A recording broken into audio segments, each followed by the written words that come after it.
Salam alaikum, bonjour, j'espère que vous allez bien, j'espère que vous allez très très bien, que vous portez à merveille et que tout va pour vous ainsi que vos proches, vos familles et tout autour de vous. J'espère sincèrement que tout va bien pour vous.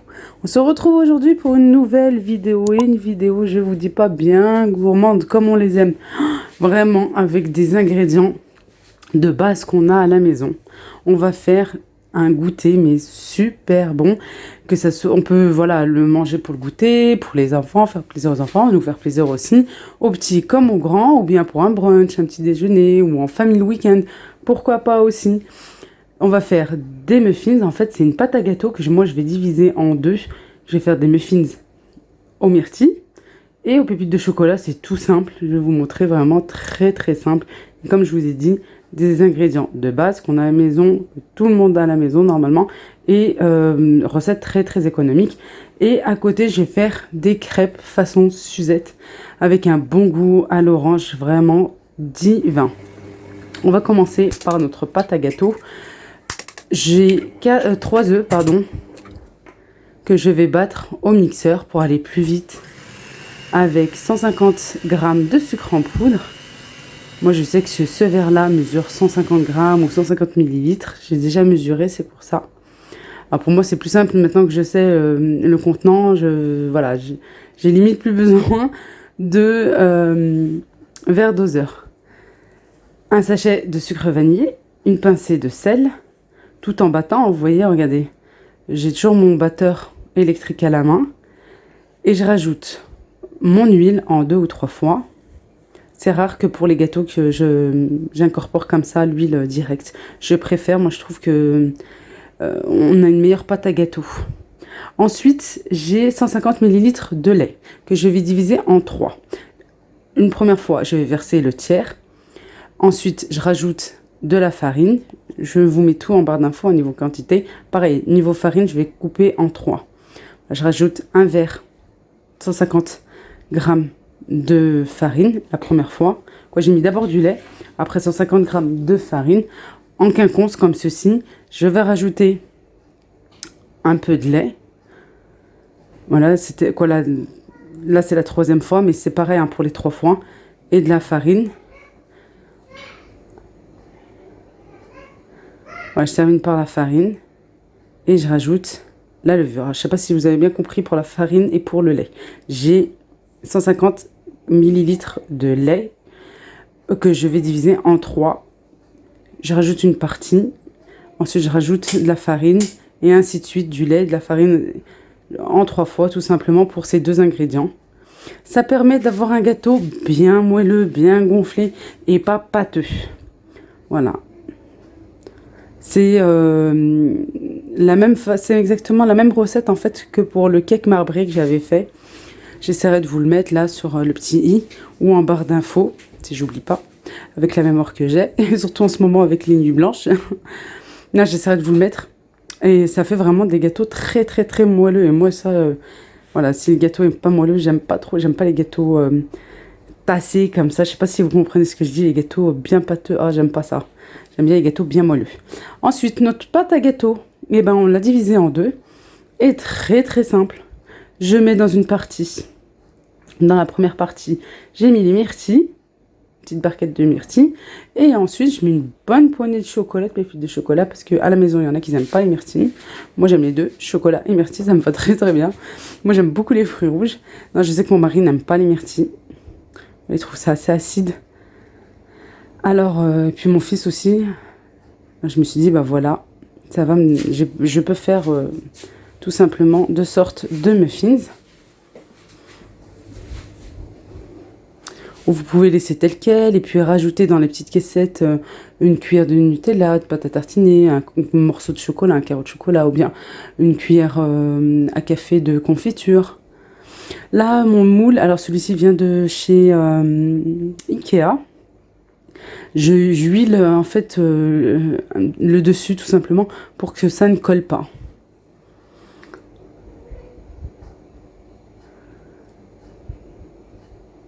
Je rajoute bien sûr mes caissettes.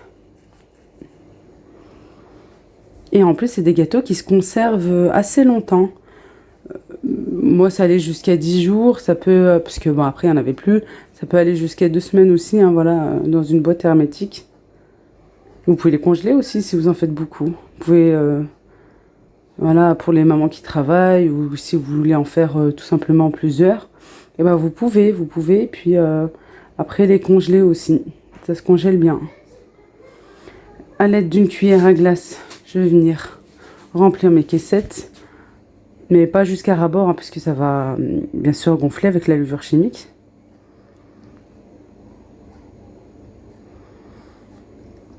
Et en tout, j'ai eu 20 muffins. J'ai eu 10 muffins aux pépites de chocolat et 10 muffins aux myrtilles. Voilà, ça donne vraiment une bonne quantité, hein.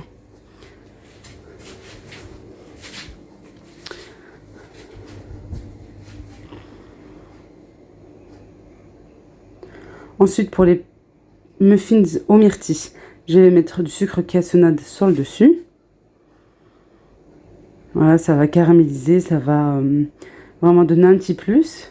Et pour les pépites de chocolat, je vais juste rajouter encore un peu de pépites de chocolat sur le dessus, comme ceci, pour, bien sûr, un peu plus de gourmandise.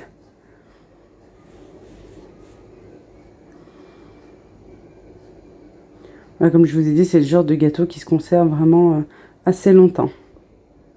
Vous pouvez mettre aussi des amandes effilées par-dessus, ou de la noix de coco, ou faire un mélange. Moi, j'aime bien faire des mélanges sucre en poudre ou cassonade, mélangé avec un sachet de sucre vanillé et de la noix de coco. Je vous dis pas, c'est super bon aussi. Allez, on enfourne à 180 degrés. On va passer aux crêpes, façon Suzette. Là, j'ai 300 g de farine. Tout le monde, normalement, sait faire les crêpes. Ça, c'est la base des bases. Je vais rajouter du sucre en poudre, pour ma part 50 g. Un sachet de sucre vanillé. J'aime trop mettre du sucre vanillé dans les crêpes, je sais pas vous. Moi, je trouve que ça donne un goût en plus, c'est trop bon. Je rajoute 2 œufs. Je vais mélanger légèrement. Je vais rajouter 500 ml, 2 ml de lait. Petit à petit, le lait. Alors, en règle générale, je fais vraiment 99,99% du temps. Je fais mes crêpes au blender, au mixeur. Moi, je mets tout, je laisse bien mixer. Le robot travaille à ma place. Et allez, c'est bon. J'ai toujours vu ma soeur faire comme ça, en fait. Voilà, chez nous, mes soeurs et moi-même, on fait des crêpes voilà, au mixeur. Sauf que là, j'ai voulu pas sortir le blender. J'ai dit, allez, pourquoi pas faire à la main. Et sauf que voilà, je sais qu'il faut rajouter, quand on fait à la main, il faut rajouter le lait petit à petit pour pas avoir de grumeaux. Jamais le lait d'une traite.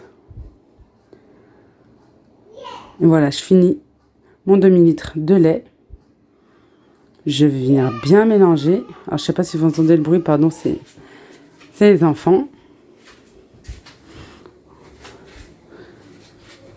Bon, je vais bien mélanger pour pas avoir de grumeaux.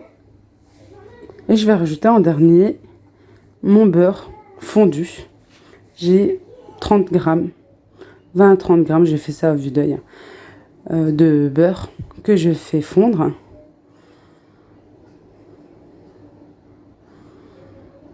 On mélange un petit dernier coup. Pas temps de repos, rien. Allez, on passe directement à la cuisson.